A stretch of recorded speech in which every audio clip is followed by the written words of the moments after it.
Hello everyone. Today we are going to discuss about quicksort. Let's understand about quicksort.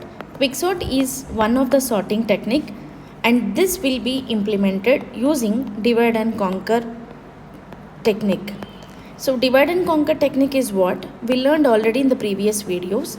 So divide and conquer technique is when the problem is very smaller, then no dividing the problem into sub problems as it is smaller.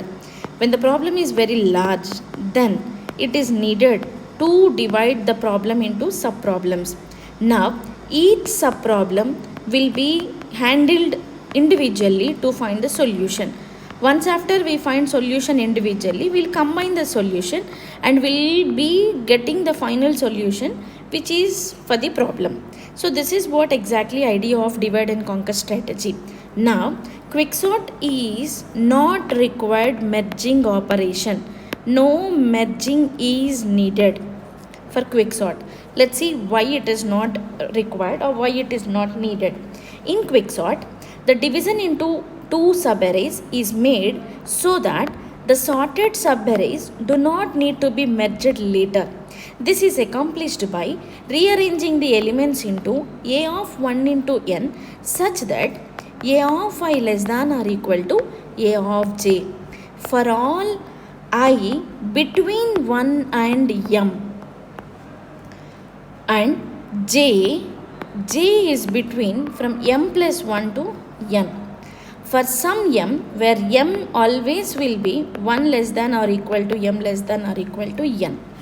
Thus the elements in A of 1 to m and A of m plus 1 to n can be independently sorted. That means what? No merging is needed. The rearrangement of the elements is accomplished by picking some element from the array, say that t is equal to some A of s, and then reordering the other elements so that all elements appearing before t in array are less than the t, and the right side all the elements are greater than this t. And this is rearranging is referred to as partitioning. So quicksort basically performs two operations. The one operation is what? Partitioning. So on which basis we will divide the list into two halves.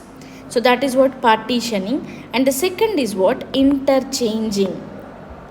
So as we said that it is a sorting technique, so obviously the list of elements what we are going to solve is not in sorting fashion.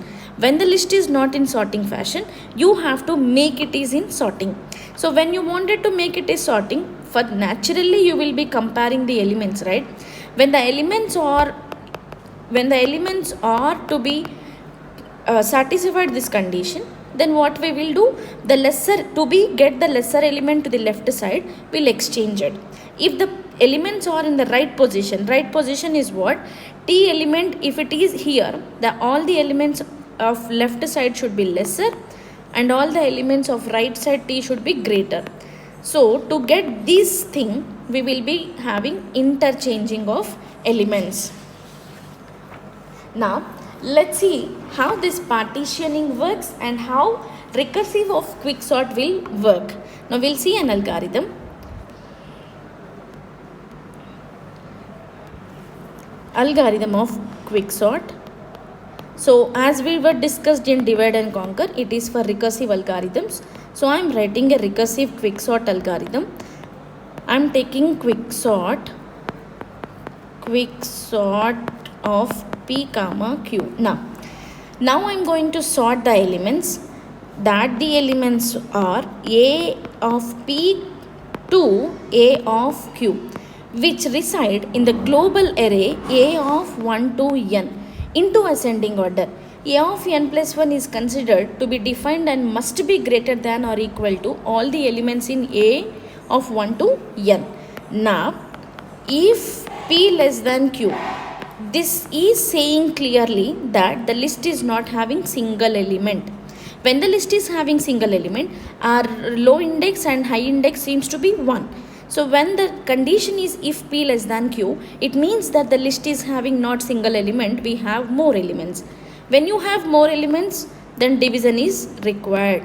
P will get divided into sub-problems. Now how will get divided the whole list into two lists?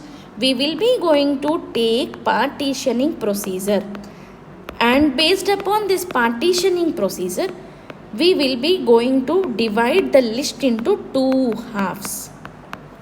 Correct? That is what J I am indicating. So you can say that J is the position of partitioning element.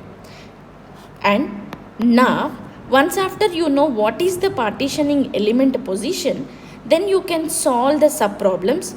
That is, you can solve the sub-problems by calling the function recursively P comma J minus 1 and quick sort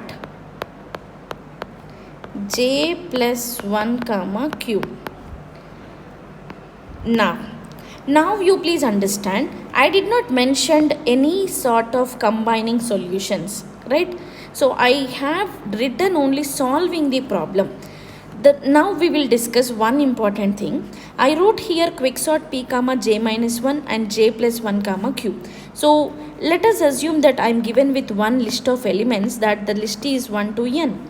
Now I am finding the J place, and this is what my J place, and this is what my partitioning element. So partitioning element is J, then 1 to J minus 1, then J plus 1 to n have to be sorted. Did you understand?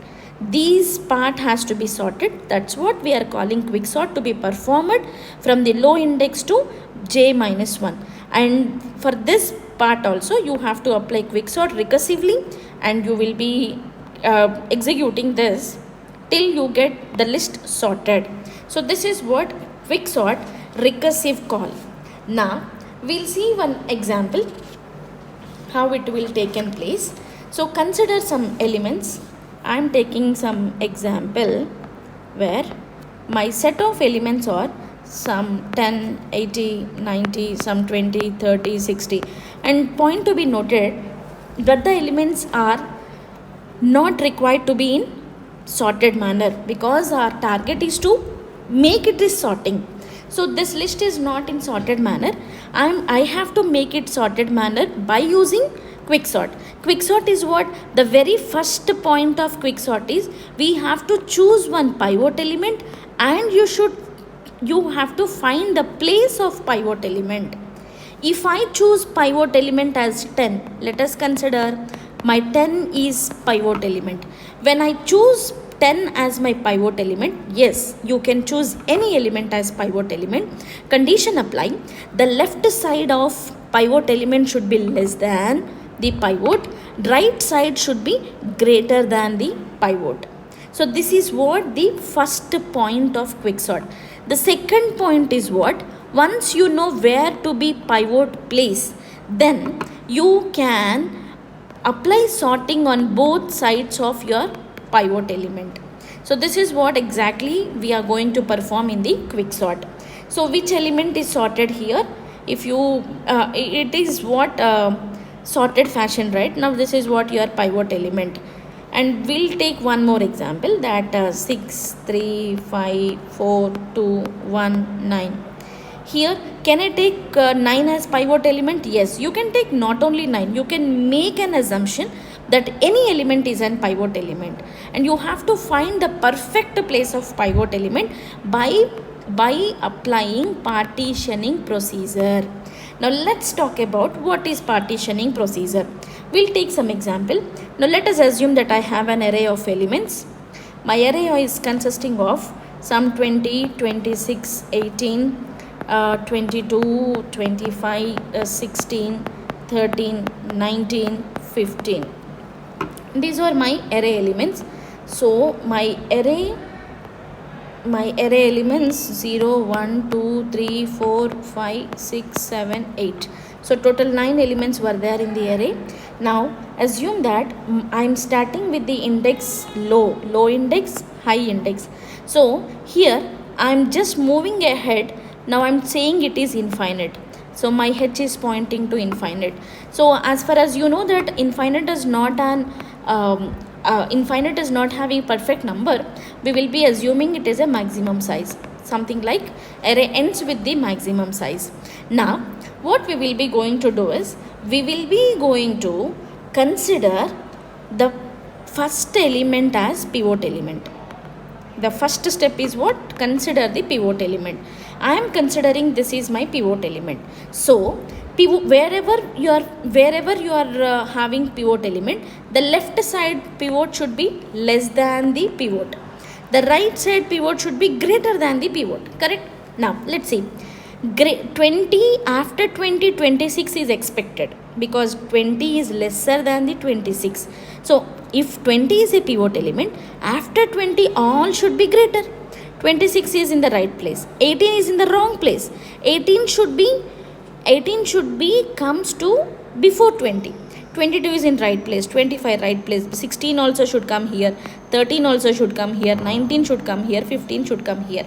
Now how can I get all these elements to this side?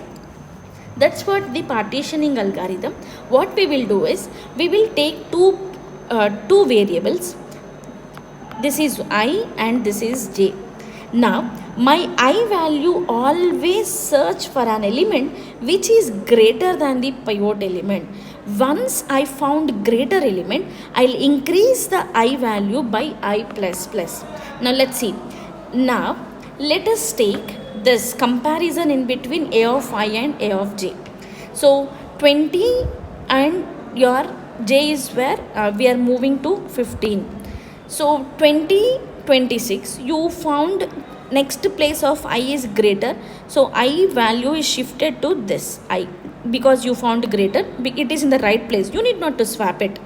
Now again what? 26 you have here and you have again 19. So we will be moving to this direction. The reason I am moving, I always search for the greater than the pivot element. J always search for the less than the pivot element. If it doesn't find, then exchange is required. Now at most I will stop at infinite and J will stop at pivot element. And this process will be continued till J cross I or I cross J. This is the condition. Now we'll write a partitioning algorithm, then we'll trace the same example. Okay. Now